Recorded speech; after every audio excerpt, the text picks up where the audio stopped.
So ngayon, nakapag-vlog na naman ako and dito ako ngayon sa bagong pinag-request ako ng computer ko. And dito ako sa pinaka-bahay namin.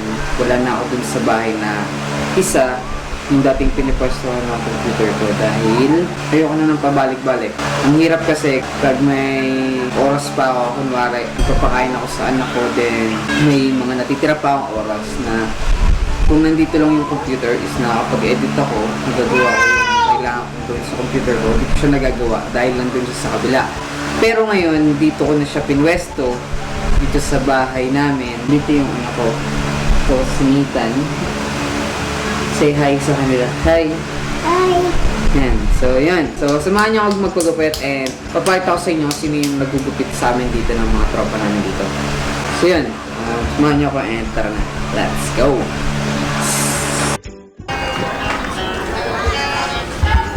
May bisita si Rek. Yan. So, ito yung Barong Barbershop. So, ito yung tropa namin na nagugupit. Si Glenn. Tapos na ba? Magugupit pa lang? Tapos na pala. Mag-montage sana ako eh. Tapos ka na pala eh. Like, ipapakilala ko sila. Ipapakilala ko sila lahat. Liga. Dito. Hindi! Bawal! Bawal! Eto una si Tupe. Hoy, Tupe! Hoy, Ito naman, si Balong. Balong! Nasaan si Robert Balong? Ito naman, si Justin Bieber. Justin Bieber. Hey, what's up, Ito si Dave. Dali.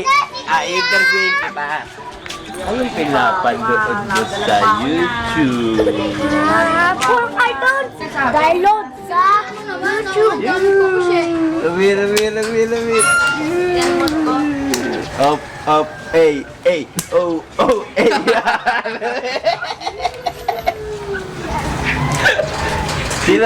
Sino gusto mo kalaro sa kanila? Ato, tapos si Ethan. Sino? Pero yung sugotan ng Ethan ko. Si Ethan. Ito tayo. Ato! Ito si Ethan! Dito ako mag-A. Dito. Dali. Ito ako mag-eh. Dali, 1, 2, 3, go! Meron akong mga vlogs na hindi ko pa na-upload dahil hindi ko rin alam kung paano. Medyo umilit ang dugo na ito sa mga ano eh. Correct, tama na. Kayo po. Kita kayo ha. Pagkasabi ko ng peace. Pagsabi ko ng peace, tatayo kayo tapos magpapalakpakan kayo ha. Mga kabatak daw ang tawag. Okay. Pasok na tayo dito sa gupitan ni Glenn. And pause ko muna yung naririnig kong sounds para mawala yung copyright natin.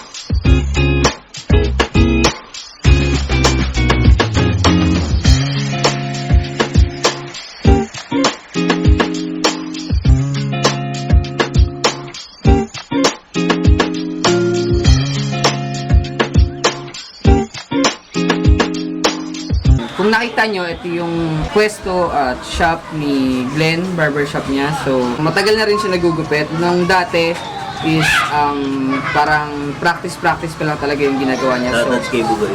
Dito nga pala nagpapagawin si Bugoy. So yun, parang practice pa lang yung ginagawa niya dati. Bago ako umalis and hanggang sa makauwi ako, yun, nagugupit pa rin si Glenn. So kung gusto niyo matry and makapagpagupit dito kay Glenn, so puntahan niyo lang siya dito, dito lang siya lagi sa kanila. Ito ang tinatawag na street life. Yun, kung may time kayo and gusto niyo magpagupit, so yun. Hindi, ano lang to, papamontage lang ako kayo dadon. Video yan! Tara na, gupit na tayo. Oo nga. Tara. Oo nga. Video nga.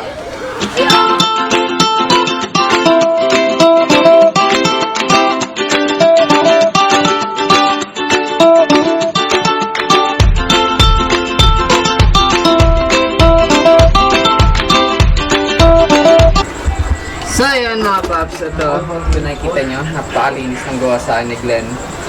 And sobrang pulido talaga gumawa ni Glenn. So yun, tapos na magupit si Glenn sa akin and yun, after ng a month bago ulit ako nakapagpagupit. And syempre shoutout kay Kuya Dan and sa mga kasama dyan, kay ate, kay Kuya, and kay Intan. syempre kay Ate Kat, kay Kuya Marty, and kay Mark. And yun, sa lahat ng mga tropa dyan sa Australia, sa mga nanonood dyan, and lahat ng tropa natin sa iba pang bansa, kay Banjo, kay Ninang Trish, yun, sa iba pang tropa natin dyan. So, shoutout sa inyo lahat. And so, kung umabot ka sa dulo ng vlogs na to, don't forget to like, comment, share, and subscribe. Support Filipino Vloggers. Peace!